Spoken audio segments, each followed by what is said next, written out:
Welcome to the Jill on Money Show. It's Monday, October 9th, and we are here trying to help you make better financial decisions. One way that we ask for a little help in this process is for you to go to our website at jillonmoney.com.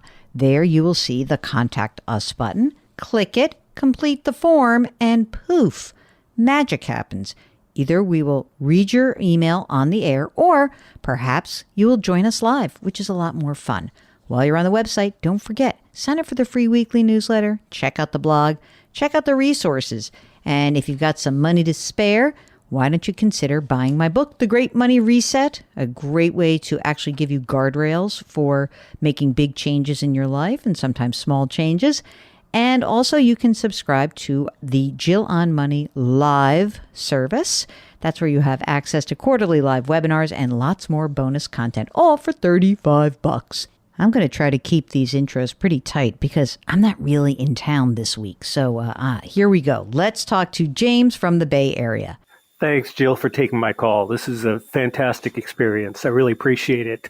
I've got a bunch of questions that have to do with, of course, retirement. I'm in the process of turning a corner, so I thought I would check in with you. Great. The basic questions are basically, am I on track to have the option to retire at the age of 62? That's not something that's set in stone, but I want to have the option. I'm a little concerned that I've got this tax liability time bomb that's set to go off in retirement, like I think I do.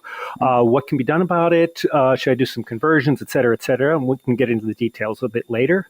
And finally, where should I pull my money from to live from the age of 62 to 70? Let's get to the actual data. James, how old are you? I'm 59 and a half. Only people who know about retirement will actually say 59 and a half, but yes. Congratulations. Are you married? Yes, I am. And is your spouse the same age, older, younger? She's 59, so she's a full 4 months younger. Oh, well, younger woman, cradle robber. And how much do you earn, James? I earn $260 to $290, depending on bonus per year. And what about her? She doesn't work outside the house. Okay, got it. Kids? 2, but they're grown and launched. Yes. Love that. So no happy. Student debt on that part. Also, I'm very proud of that. God, that's great. When you retire, are you working in a place that provides a pension plan? No, there is no pension. And it sounds from what you're describing that you would plan to claim Social Security at age 70, right? That's the goal, yes. Okay, got it. All right, now let's talk about what you got. First of all, tell me the easy stuff, like the house. You have a house in the Bay Area. It must be worth a lot of money. How much? Yes, it is worth $1.8 million. God. Yes. What was it worth 10 years ago? Give me that. I just got to know. Oh, gosh. I'm not sure I was following it 10 years ago. I've been in the house for 20 years, so I can tell you 20 years ago. Okay, 20 years ago. What did you buy it for? $550. Isn't that something, Mark? Takes your breath away. What's the outstanding mortgage on that, James? $300. Okay, now let's get into the assets. Let's start with non-qualified, also known as non-retirement. What's your emergency reserve fund look like? I've got about 12 months worth of cash on hand for emergency reserve, and that's I've allocated myself a very generous $10,000 a month to live off of, so that's about $120K. Okay. What about other non-retirement accounts? I do have a brokerage account through Vanguard, and that is up to about $2.3 million. Woo! All right. I was hoping that would be your response. Yeah, that's sweet. Use index funds, stocks. What do you use in there? Yeah, it's actually probably over diversified even, but I do have plenty of index funds in stocks, various categories of that, and also some bond funds too. Okay, good. Perfect. Okay.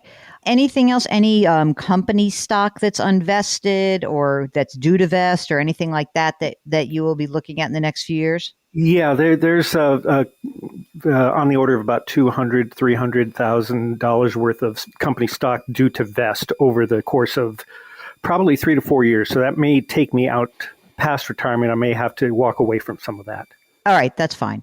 Okay, now, is that it for non-retirement accounts? Yes. Okay, yes. let's talk retirement. What do you have? Well, there I've got $950K in a 401K. Okay. traditional. What about for your wife? Does she have any IRA? Did she do any spousal stuff, or did you always make too much money? Yeah, I was typically up there. Okay. And any other assets in retirement?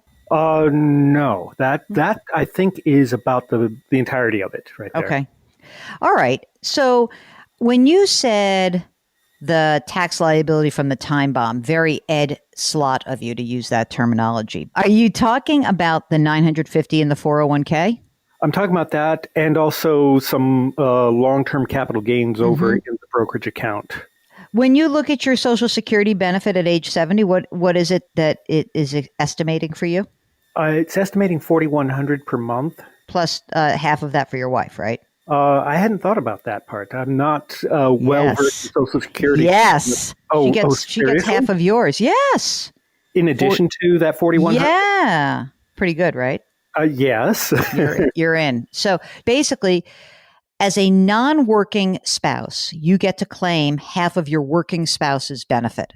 So that's number one. So are you on track for 62? Yes, absolutely. There's no doubt. You can do this. Okay. I presume that what you're doing right now anyway is you're maxing out your retirement. So even if you just did that for a couple more years, that gets you up over your million. And you're also saving money in your non-retirement assets. It may make sense for you to start converting that when you retire, converting that 401k into a Roth, but it really depends on where tax rates are. So for example, the reason why I think it could be interesting for you is that instead of being in, let's call it the 24% tax bracket, you could actually find yourselves in the 22% tax bracket.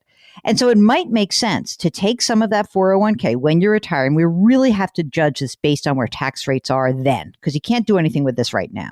You could conceivably take the money, convert it at this lower tax rate, and you control your tax destiny at that point.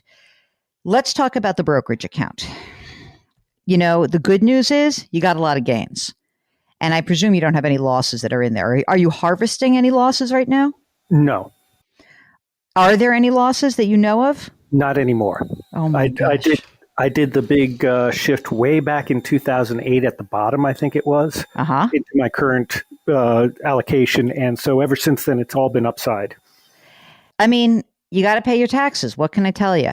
I mean, that's the issue. So what I would say is this. I mean, you can take some of these gains a little bit along the way if you want to limit this. So for example, right now, your long-term capital gains rate is 15%. It's not terrible. No. And maybe you want to start to cycle out of some of these holdings, not a lot, but some of your holdings in the next year or two to get yourself the cash, because you're going to need the money from this account. This is the account you're going to pull from age 62 to 70, your brokerage account. And so what that means is you're going to need that $10,000 a month from this account.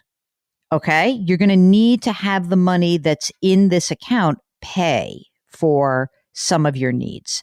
What I think is going to be important is that I think you probably want to know that you have a couple of years that's in cash before you actually step down. My other sense for you is that, just talking to you for 2 seconds, is that now that I told you can easily retire at age 62, is that you may not want to. And I think that your big struggle is going to be, how am I going to leave this money on the table, this company stock? It's not enough money that would ever keep me in a job I don't like. But if you're very happy and you can still keep working and you're sort of flourishing, at whatever point you decide to stop working, don't worry. Leave the money on the table. Who cares? How long have you been at this company? 25 years. I mean, it could be that you sort of negotiate out with them, that you give them a long runway. Hey, I'm going to slow down. I'm going to do this. I'm going to do that. But gee, I really would like to be able to hold on to my stock. How can I do that? And you can negotiate. That's one of those things that you may be able to negotiate. Maybe you do some contract work. Maybe you go part-time. I don't know if they allow that, but it depends on the organization. I wouldn't get myself too crazy because, again, 15% tax bracket's pretty low. But I think the more important issue is that you're going to have some time. I don't know. Is your organization the type of organization that would allow you to do part-time work or not? I think that's a possibility. Because I'm wondering, this is interesting. So if you were to do part-time, and your tax rate went to, instead of 12, maybe you went down to 22%. I would still start thinking about converting some of the money, because maybe, or taking some of the capital gains. I really would. I just think that there's a lot of opportunity here. You just want to harvest the gains with enough time that you know you've got the money safely set aside, and limit the hit. I mean, if you're limiting the hit to a 15% long-term capital gains, and you are earning just enough to stay in, say, 22%, and converting a little bit of money along the way, I think that's a pretty good game plan. I really do. That's interesting. I'm not the first that has spoken with you about this idea of doing conversions a little bit at a time to remain below a certain tax bracket. About where do you think is that cutoff where it becomes desirable to do so, but then the moment you breach into, say, the 32% bracket? Yes, I think for you, it would be tough for me to think that you would want to go above 24%. If you can convert at 24%, I would love that. That would be great. Look, you might like working part-time. You might say 62 to 65, and I work part-time and I get like my whole house in order. And by the time I'm at my full retirement age, 65, 66, I'm done. It's sweet. I like that idea. Personally, I would have a little bit more money in cash coming into my 62 time horizon instead of just 1 year. I'd probably have 2 years in the bank. So it would probably be more like 250. Some of that you won't need it all, but it'll be good to have a little extra cash cushion if you do start converting at that time. And then also, I don't know where tax rates are going, right? Right now, for someone like you, even if you make 350 grand with the RSUs vesting, right? You're still in a 15% long-term capital gains rate. And I think that's a damn good rate to start taking some gains off the table. Yeah, that part's good.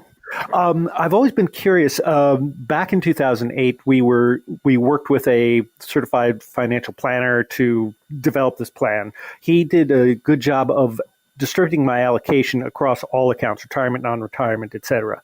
But what was interesting is that he put most of the bond and even some short-term cash reserves into the 401k portion. Mm-hmm. And the stock portion is all in the non-retirement account.